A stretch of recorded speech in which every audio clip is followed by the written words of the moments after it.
റോക്കിയുടെ സോറിയെ പറ്റി സിജോയുടെ അഭിപ്രായം എന്താണെന്ന് പല ആൾക്കാരും എന്നോട് ചോദിച്ചിട്ടുണ്ടായിരുന്നു. ഞാൻ ഏറ്റവും ആദ്യം പ്രതികരിക്കേണ്ട എന്നാണ് വിചാരിച്ചിരുന്നത്. കാരണം അനാവശ്യമായിട്ട് എന്തിനാണ് ഞാനായിട്ട് വിവാദങ്ങൾ ഉണ്ടാക്കുന്നത്. പക്ഷെ ഇനിയും പ്രതികരിക്കാതിരുന്നു കഴിഞ്ഞാൽ ശരിയാവത്തില്ല. കാരണം പുള്ളിക്കാരൻ ഇങ്ങനെ ഓരോ ഇന്റർവ്യൂസിൽ ഈ വെളിവും വെള്ളിയാഴ്ച ഇല്ലാണ്ട് ബോധമില്ലായ്മ, വിവരമില്ലായ്മ, ഒളിപ്പില്ലായ്മ ഇങ്ങനെ ഛർദ്ദിച്ചുകൊണ്ടേയിരിക്കുകയാണ്. അതുകൊണ്ട് എന്തായാലും 2 വാക്ക് പറയാം. എന്റെ മോനെ, നിനക്ക് കൃത്യമായിട്ട് അറിയാമായിരുന്നു 16ാമത്തെ ദിവസം ഞാൻ ആ ഹൗസിൽ നിന്ന് ഇറങ്ങിയിട്ട് എനിക്കൊരു ഓപ്പറേഷൻ ഉണ്ടായിരുന്നു എന്നുള്ളത്. അത് കൺഫറൻസ് റൂമിൽ കിടന്ന് കരഞ്ഞപ്പോഴത്തേക്ക് അറിയില്ലെങ്കിൽ പുറത്തിറങ്ങിയപ്പോഴത്തേക്കും നീ തന്നെ കാശ് കൊടുത്ത് ഏർപ്പാടാക്കിയ ആൾക്കാർ എയർപോർട്ടിൽ വന്ന് നിൽക്കുമ്പോഴത്തേക്കും ആ മാലയ്ക്ക് എത്ര രൂപയാടാ? കാരണം നീ തന്നെയാണല്ലോ മാലയ്ക്ക് കാശ് കൊടുത്ത് മാല വെപ്പിക്കുന്നു, കിരീടം വെപ്പിക്കുന്നു. എനിവേ സംഭവമൊക്കെ കൊള്ളാം. ഓക്കെ, അപ്പോൾ ഈ സമയത്ത് നിനക്ക് കൃത്യമായിട്ട് അറിയാം എനിക്കൊരു ഓപ്പറേഷൻ ഉണ്ടായിരുന്നു എന്നുള്ളത്. അത് കഴിഞ്ഞ് 10-28ഓളം ദിവസം ഞാൻ മാറി നിൽക്കുന്നു, ഹൗസിലേക്ക് തിരികെ എത്തുന്നു. അപ്പൊ ഈ സമയത്ത് നിനക്ക് ഉളുപ്പുണ്ടായിരുന്നെങ്കിൽ, മര്യാദയുടെ ഒരു അംശം ഉണ്ടായിരുന്നെങ്കിൽ നീ എന്നെ എന്തെങ്കിലും കോണ്ടാക്ട് ചെയ്യാൻ പറ്റില്ല, എന്നോട് നീ മാന്യമായിട്ട് ക്ഷമയും പറയണ്ട. എന്റെ വീട്ടുകാരെ കോണ്ടാക്ട് ചെയ്തിട്ട് അവരെ ഒന്ന് ആശ്വസിപ്പിക്കുക, അല്ലെങ്കിൽ അറിയാണ്ട് ചെയ്തു പോയതാണെന്ന് ഒരു വാക്ക് അവരോട് പറയാം. എന്റെ മോനെ, നീ അത് ചെയ്തോ? എന്റെ ഭാഷയിൽ പറഞ്ഞു കഴിഞ്ഞാൽ കുണുവാവ അതങ്ങ് ചെയ്തിട്ടുണ്ടായിരുന്നോ? ഇല്ലല്ലോ. എന്റെ ഫ്രണ്ട്സിനെ കുറിച്ചും, അല്ലെങ്കിൽ ബിഗ് ബോസുമായിട്ട് ബന്ധപ്പെട്ട് ഞാൻ ആരുടെയൊക്കെ കോണ്ടാക്ട് ആണ് കൊടുത്തിരിക്കുന്നത്, ആ ഫ്രണ്ട്സിനെ കുറിച്ചും ഈ കുണുവാവക്ക് നന്നായിട്ട് അറിയാം. അവരെയും കോണ്ടാക്ട് ചെയ്തിട്ടില്ല. പിന്നെ 100 ദിവസം കഴിഞ്ഞ് ഞാൻ ഹൗസിൽ നിന്ന് ഒരു 92ാം ദിവസം പുറത്തിറങ്ങുന്നു, ഫിനാലെ എല്ലാം കഴിയുന്നു, നിന്നെ അവിടേക്ക് വിളിച്ചിട്ടില്ല.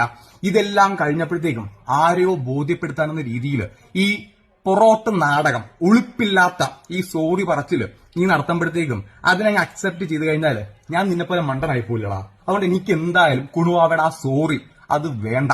നീ ഏതൊരു മാൻഷനൊക്കെ പണിതിട്ടുണ്ടല്ലേ പറഞ്ഞിരിക്കുന്നത്. ആ മാൻഷൻ അതെന്തോ ചുറ്റും ഗ്ലാസ് ഉള്ള മറ്റേ നീ കൈ നീട്ടുമ്പോഴത്തേക്കും ടർക്കിയും അല്ലെങ്കിൽ സോപ്പും പതയൊക്കെ വരുന്ന ഒരു മാൻഷൻ ഇല്ലേ, ആ മാൻഷന്റെ അടിയിൽ നീ പറയപ്പെടുന്ന ഈ സോറി എടുത്തങ്ങ് പൂത്തി വെച്ചേക്ക്. പിന്നെ നിന്റെ ഈ കലാപരിപാടി ഒന്നും നിർത്തല്ലേ കേട്ടോ. കിണ്ണം സാധനമാണ്. എനിക്ക് ചിരിക്കണമെന്ന് തോന്നുന്ന സമയത്ത് ഈ വീഡിയോസ് എടുത്ത് ഞാൻ കാണാറുണ്ട്.